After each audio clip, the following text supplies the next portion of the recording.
थी। पिछले पार्ट में मेन कैरेक्टर चेन चांगशेंग ने अलायंस मैरिज रोकने की कोशिश की थी। रीजन बहुत सिंपल था, वो सिर्फ ब्राइड को देखना चाहता था और स्पेशली क्योंकि एंगेजमेंट लेटर उसके पास था। एंड में वो सक्सेसफुली मेन हॉल में एंटर कर गया और सबको शॉक कर दिया। तो अब सीधा स्टोरी कंटिन्यू करते हैं। चेन चांगशेंग के आते ही जनरल क्षु शी बहुत गुस्सा हो गए। उन्होंने झूठा इल्जाम लगाया कि चांगशेंग एक वांटेड क्रिमिनल है, लेकिन ये बात तुरंत डिनाई कर दी मेलिसा ने, जो ग्रैंड काउंसिल की हेड हैं। उन्होंने सबको बताया कि चेन चांगशेंग एक्चुअली गोजियो एकेडमी का हेड है और वो यहाँ इस शादी का विरोध करने आया है और ऐसा कोई रूल नहीं है जो किसी को इस मैरिज के खिलाफ बोलने से रोके। इसलिए सबको कहा गया कि चांगशेंग की बात सुनी जाए। फिर चेन चांगशेंग ने अपनी वजह बताई। उसने कहा कि उसकी और एक्सू यूरोंग की पहले से एंगेजमेंट हो चुकी है और ऑब्वियसली इसका मतलब है कि वो किसी और से शादी नहीं कर सकती। शुरू में सबको लगा चांगशेंग झूठ बोल रहा है, लेकिन जब उसने ग्रैंड लीडर की स्टैम्प वाला एंगेजमेंट लेटर दिखाया तो सब शॉक हो गए। लेकिन लिशन सॉर्ड सेक्ट के डिसाइपल्स ने कहा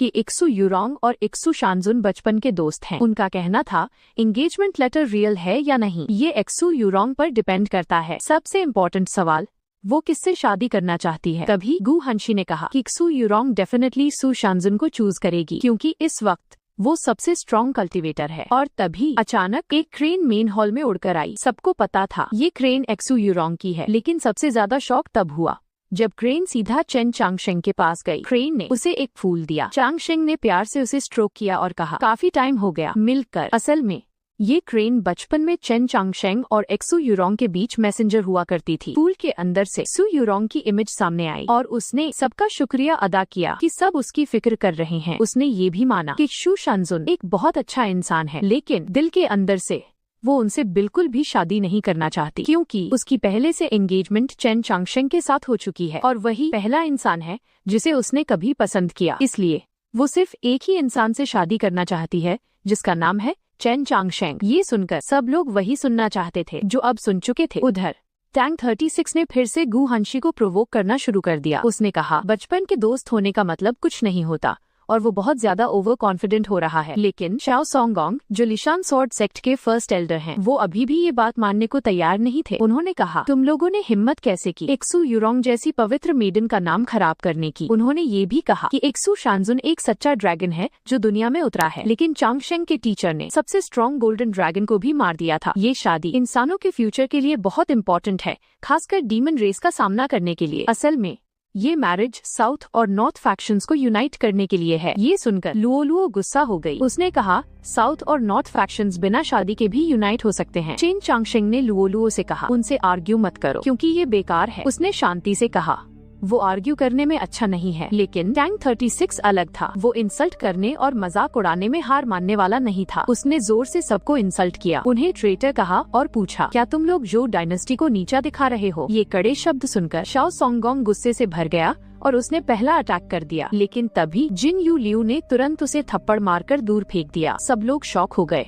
ये जिन यू लियू यहाँ कैसे? वो 4 ग्रेट जनरल्स का लीडर है जो लू मैन के अंडर है। तभी सबको समझ आया चांगशेंग के साथ जो लड़की है वो एक्चुअली व्हाइट एम्परर की प्रिंसेस है। लूलू ने चांगशेंग से माफी मांगी और कहा कि वो अपनी आइडेंटिटी छुपाना नहीं चाहती थी। फिर उसने अपनी असली पहचान बता दी कि वो बाइडी है, यानी व्हाइट एम्परर की बेटी उसके पिता हैं, बाई सिंगे। ये सुनते ही सबने तुरंत सम्मान दिखाया क्योंकि लू मैन ट्राइब का स्टेटस बहुत ऊंचा है। सबसे ज्यादा लोगों को ये बात छू गई कि वो अभी भी चांगशेंग को अपना टीचर मानती है और उसने उसे झुककर प्रणाम भी किया। व्हाइट एम्परर की बेटी एक प्रिंसेस उसके सामने झुक रही थी। ये देखकर सब हैरान रह गए। फिर लूलू ने लू मैन ट्राइब और ह्यूमन रेस की हिस्ट्री बताई। दोनों ने मिलकर डीमन रेस को हराया था। ह्यूमंस और लू मैन ट्राइब ऐसे पार्टनर हैं जो साथ जीते हैं और साथ मरते हैं। जब बात जस्टिस की आई तो उसने कहा इन्हें जस्टिस की समझ ही नहीं है। ये लोग जस्टिस के नाम पर उसके टीचर को धमका रहे हैं। उसने पूछा उसके टीचर ने ऐसा व्हाट किया जो सियोसान जुन से भी बुरा हो। साउथ और नॉर्थ फैक्शंस को यूनाइट करने के लिए एक्सू यूरोंग को सैक्रिफाइस किया जा रहा है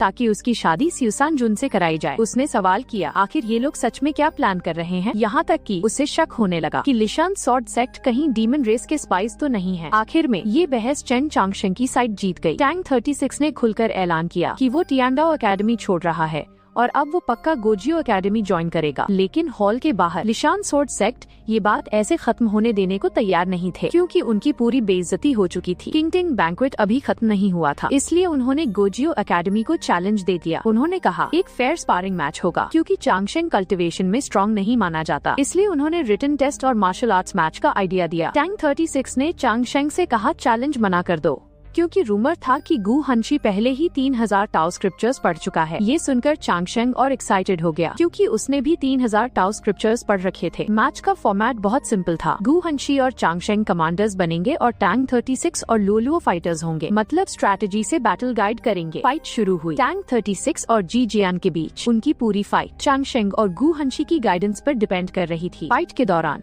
टियनडाओ एकेडमी के हेड दोनों से बहुत इम्प्रेस हो गए। इतनी कम उम्र में इतनी स्ट्रॉन्ग स्ट्रैटेजी समझना वाकई अमेजिंग था। जब चांगशेंग सीरियस हुआ, टैंग 36 भी शॉक हो गया। उसका बॉडी अचानक बहुत तेज मूव करने लगा। उसने अपनी हर मूवमेंट चांगशेंग की गाइडेंस पर छोड़ दी और आखिर में उसने जी जियन की तलवार उड़ा दी और मैच जीत लिया। लेकिन गु हंशी अभी भी सेटिस्फाइड नहीं था। उसने रियल फाइट की डिमांड की और दूसरा मैच मांगा। इस बार लुओलुओ मैदान में उतरी। गु फे बाई ने लुओलुओ को कम समझा, क्योंकि वो 4th रैंक पर था और लुओलुओ सिर्फ 9th रैंक पर। डिफरेंस आसमान और जमीन जैसा लग रहा था। दोनों अपर मेडिटेशन रेल्म में थे, लेकिन फे बाई उम्मीद पर खरा नहीं उतरा। लुओलुओ ने सिर्फ एक लाइटनिंग व्हिप अटैक किया और वो तुरंत हार गया। इस तरह चांगशेंग की टीम लगातार 2 मैचेस जीत गई। लेकिन ये सिर्फ स्पारिंग सेशन था। असली जीत इंपीरियल एग्जाम में तय होगी। थैंक्स कहने के बाद गु हंशी और उसके डिसाइपल्स चले गए और जाते जाते बोले इंपीरियल एग्जाम में जीत लिशान स्वॉर्ड सेक्ट की होगी। चांगशेंग ने ये चैलेंज एक्सेप्ट कर लिया। गु हंशी चांगशेंग जैसा ही है, लेकिन फर्क ये है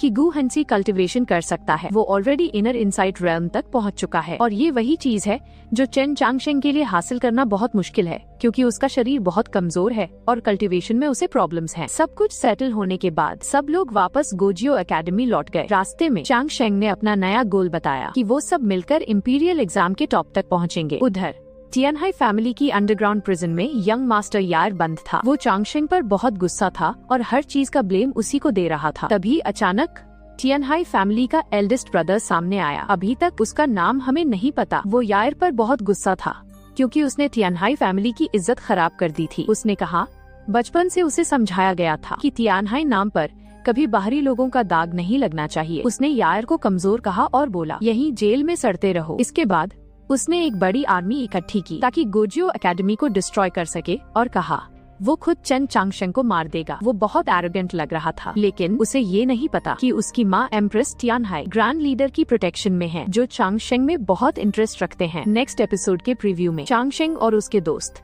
टियनहाई जनरल का सामना करेंगे। अब देखना ये है कि वो सच में उतना स्ट्रॉन्ग है जितना दिखता है या नहीं। तो गाइज यही था आज का वीडियो। आज की वीडियो आपको कैसी लगी नीचे कमेंट्स में मुझे जरूर बताना, और इसका अगला पार्ट भी जल्दी आने वाला है। आगे के एपिसोड्स और भी ज्यादा मजेदार होंगे, इसलिए अगर अभी तक आपने सब्सक्राइब नहीं किया है तो कर लो। ठीक है गाइज, मिलते हैं अगले वीडियो में।